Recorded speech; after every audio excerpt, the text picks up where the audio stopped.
I used to believe that the hardest part of life was losing something you loved. I was wrong. The hardest part is realizing you lost yourself long before you noticed anything was missing. The letter arrived on a day that felt aggressively ordinary. No storms. No bad news on the radio. No sense of warning in the air. Just a thin envelope, resting quietly among bills and advertisements, waiting to be acknowledged. I stared at it longer than necessary. The handwriting was familiar, steady, deliberate, unmistakably theirs. I hadn't seen that handwriting in years, and yet my body recognized it before my mind did.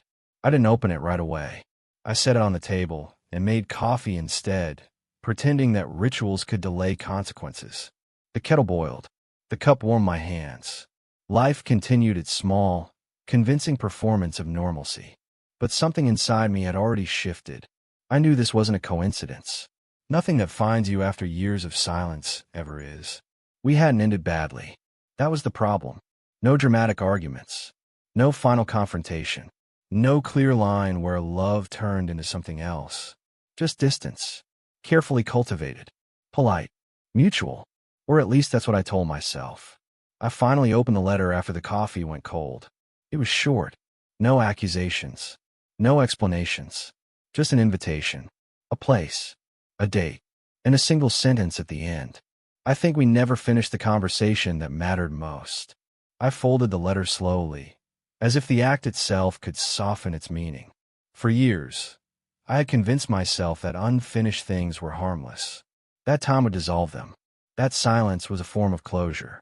But silence doesn't close anything. It preserves. I hadn't spoken their name out loud in a long time. Doing so now felt strange, like speaking a language I once knew fluently but hadn't practiced. Memories surfaced, not as scenes, but as sensations. The weight of shared pauses. The comfort of being understood without explanation. The tension that grew when understanding began to require effort. Back then, I told myself I was being practical. That love shouldn't feel heavy. That wanting space was the same as wanting clarity. I left without anger, without honesty, without courage. The days between receiving the letter and the meeting passed slowly, deliberately, as if time itself was asking me to pay attention. I found myself revisiting old decisions, not nostalgically, but critically. I questioned the version of myself who believed avoidance was maturity, who believed that staying would limit possibility, who believed that if something didn't feel effortless, it wasn't meant to last. The truth was harder to admit. I had been afraid. Afraid of being needed. Afraid of needing back. Afraid that choosing one life meant closing the door on countless others. So I kept doors half open and lived in hallways. The place they chose was unexpected. Not the city we shared. Not the cafe we used to frequent. But a quiet town on the edge of nowhere. The kind of place people go when they're done running. That should have told me something. I arrived early. The air smelled like rain and wood and something unresolved. The building was modest. Clean. Intentional. They were already there. Of course they were. Some people arrive early not because they're eager, but because they've learned patience. They look different. Not dramatically. No radical transformation. Just settled. As if they had stopped negotiating with themselves. We exchanged polite greetings. The kind adults use when they're afraid of revealing too much too soon. How have you been? I asked. They smiled gently. Honest answer. Yes. I've been becoming myself. That landed harder than any accusation could have. We sat. There was no script for this moment. No clear beginning. Just two people sharing space that had once felt effortless and now felt fragile. I wasn't sure you'd come, they said. I wasn't sure I would either, I replied. That was the first honest thing I'd said all day. They looked at me carefully, as if reading between words. You left without telling me why, they said calmly. I didn't know how to explain it then. And now, I hesitated. I'm still not sure I know how, but I know why I avoided trying. They waited. I swallowed. Because if I named my fear, I would have had to take responsibility for it. Silence followed. Not uncomfortable, but heavy. I didn't invite you here to blame you, they said finally. I invited you because I needed to know if you had learned anything. That sentence cut deeper than I expected. Have I? I asked quietly. They studied me. I don't know yet. We walked later. Not together. Side by side. The path curved through trees that had clearly weathered many seasons. I wondered how many choices had been made under their branches. How long are you staying? They asked. I don't know, I admitted. They nodded. That sounded familiar. It wasn't said cruelly, just truthfully. As evening approached, I felt something unfamiliar rising beneath my thoughts. Not longing, not regret, but accountability. The realization that growth isn't measured by distance traveled, but by what you're finally willing to face. That night, alone in a small room overlooking the quiet town, I stared at the ceiling and asked myself a question I had avoided for years. What if the life I kept running from was the one that demanded the most courage? And what if this meeting was only the beginning of a reckoning I could no longer escape? Outside, the town settled into stillness. Inside, something restless finally stopped hiding. And for the first time since I had left, I didn't feel the urge to run. Only the fear and the strange relief of staying long enough to listen. I didn't sleep much that night, not because of noise or discomfort or unfamiliar surroundings, but because my mind, for the first time in years, refused to distract itself. No imaginary futures, and no rehearsed explanations, and no quiet justifications. Only questions, and questions are far louder than answers.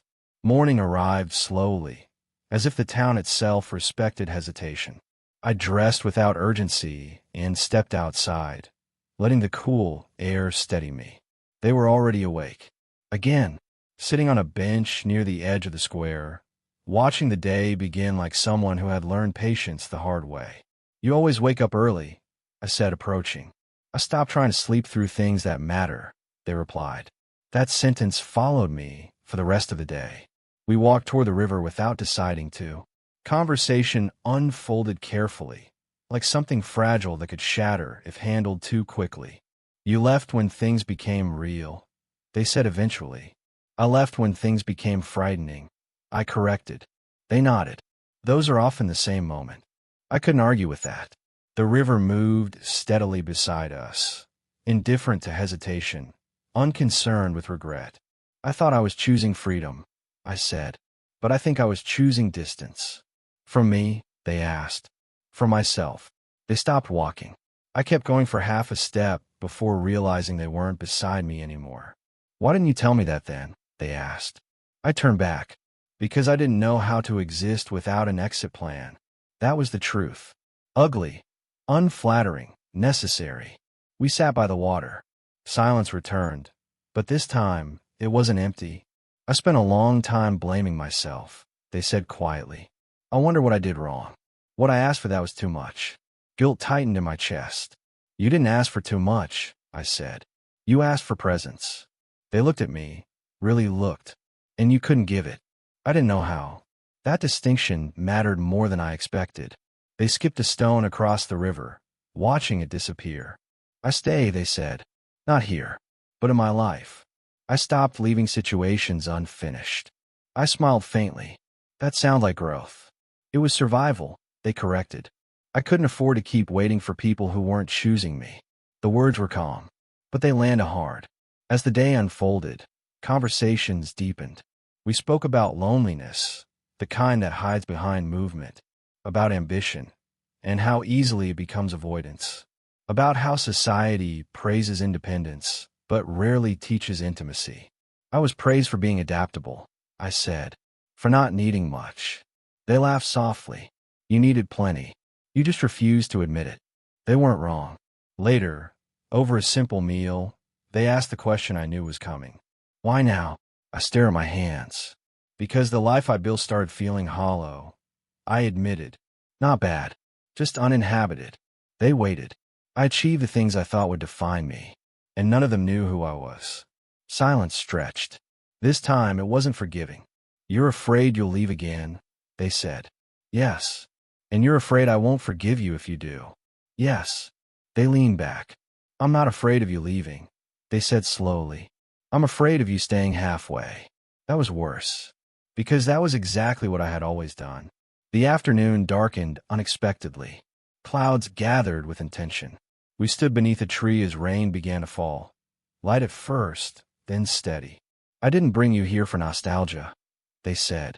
I brought you here for clarity. I don't know what clarity looks like yet, I said. Then don't pretend you do. I nodded. That was fair.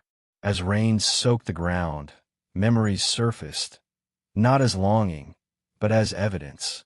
Moments when I had chosen ease over honesty, silence over vulnerability, movement over depth. And for the first time, I didn't romanticize those choices. I grieved them. That evening, we sat indoors, listening to the storm. You know, they said, I don't need you to choose me. That surprised me. I need you to choose truth. I felt something inside me resist. Truth meant consequences. Truth meant limits. Truth meant staying long enough to disappoint someone. Or yourself. I don't know what happens after this visit, I said. That's fine, they replied. I'm not asking for a future. They met my eyes. I'm asking for presence. Right now. Fully. I inhaled deeply. This was the moment I had always fled. Not love. Not commitment. But the absence of escape. Night arrived quietly. The storm passed. And in the calm that followed, I realized something unsettling. I wasn't exhausted. I was awake. Emotionally. Painfully. Honestly.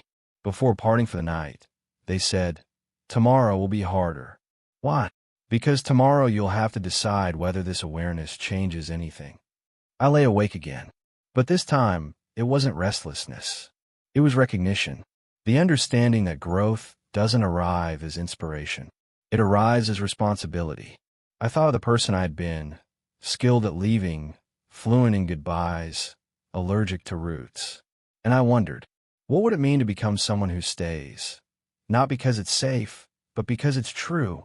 Outside, the town slept peacefully. Inside, I stood at the edge of something irreversible. And for the first time, I didn't look for a way out. The morning arrived without ceremony. No dramatic light. And oh, sudden clarity. Just a quiet awareness that something could no longer be postponed. I woke before the alarm, before the town stirred, before excuses could assemble themselves in my mind. This time, I didn't try to escape the feeling. We met after breakfast. No greeting felt necessary. Some conversations don't begin, they resume. They look calmer than I felt, but not detached. Present. Grounded. You didn't leave, they said. No, I replied. I didn't. That alone carried more weight than either of us expected.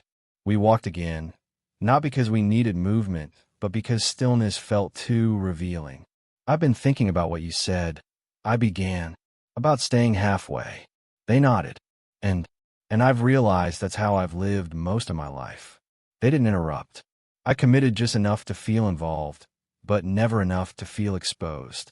I told myself it was balance. And now, they asked. Now I see it was control. The word tasted bitter. Necessary. We stopped near the edge of town, where the road narrowed and disappeared into trees. Why is this different? They asked. I took a long breath. Because for the first time, I'm not asking what choice protects me most. They waited. I'm asking what choice costs me something real. Silence followed. Not approval. Not rejection. Just space. I don't want you to stay out of fear, they said finally. I know, I replied. I don't want to stay out of comfort either. They looked at me with something between hope and caution. You don't have to choose me, they said again. You have to choose honesty. That was the line they had drawn, and I respected it more than any promise. Later, alone, I packed my bag slowly. Not to leave, to understand what I was carrying. I realized how little of it mattered. Clothes, devices, objects that had followed me from place to place without anchoring me anywhere. I sat on the bed and asked myself the question I had avoided my entire adult life. Who am I when I stop moving? The answer didn't arrive as a sentence. It arrived as a feeling. Vulnerable, unarmored, unimpressive, real. When I joined them again, the afternoon was already stretching toward evening. They were preparing dinner. Ordinary, domestic, unremarkable, and yet it felt heavier than any grand gesture I had ever made. I need to say something, I said. They turned to me, attentive but guarded. I can't promise permanence, I continued. I don't trust myself enough for that yet. Their expression didn't change. But I can promise presence, I said. Not halfway. Not conditionally. Fully. I swallowed. And if I feel the urge to run, I'll name it instead of obeying it. That mattered more than I realized. They set down what they were holding. Why should I believe you? They asked. Not accusingly, but honestly. You shouldn't, I replied. Not immediately. I met their gaze. But you should watch what I do when staying becomes uncomfortable. That was the most honest offer I could make. Dinner passed quietly. Not awkwardly. Just thoughtfully. Each movement felt deliberate, as if we were learning a new language together, one without shortcuts. Later, as the sun dipped low, they said, I need to be clear about something. I nodded. I'm not waiting anymore, they said. Not for you. Not for anyone. I know, I replied. And if you stay, they continued, it won't be because I need you. It'll be because you choose to be here. I felt an unexpected relief. That's the only way I want it, I said. Night fell gently. No storms. No symbols. Just time passing. We sat outside, listening to the quiet town breathe. I used to think love was about certainty, I said. About knowing. They smiled faintly. I think it's about courage. Yes, I agreed. The courage to remain visible. In the days that followed, something subtle but profound shifted. I stopped planning my departure. Not because I decided to stay forever, but because staying stopped feeling like a trap. I took responsibility, small ones at first. I showed up when I said I would. I spoke when something frightened me. I resisted the urge to disappear when things felt unresolved. Each time, the impulse weakened. Not vanished. Softened. One evening, weeks later, we walked the same path again. This place changed you, they said. I shook my head. It didn't, I replied. It just stopped letting me hide. They laughed softly. I think that's what home does, they said. Eventually, the question surfaced, not as a confrontation, but as a conversation. What happens when you leave? They asked. I thought carefully. I don't know yet, I admitted, but I know how I'll leave. They waited. Not unfinished, I said. Not unspoken. Not pretending I wasn't changed. That mattered. On my final morning, because this part did have an ending, we stood at the doorway together. No urgency. No drama. You're not the same person who arrived, they said. I know, I replied. And neither am I, they added. We didn't promise anything. We didn't need to. What had been built was real. Not because it was permanent, but because it was honest. As I walked away, bag in hand, I felt something unfamiliar. Not loss. Not regret. But gratitude. For the reckoning. For the clarity. For the courage to stay long enough to be seen. Some people believe growth is about becoming fearless. I no longer believe that. I think growth is learning to stay present while fear speaks, and choosing truth anyway. And for the first time in my life, I knew this. Wherever I went next, I would no longer live in hallways. I would enter rooms. I would stay.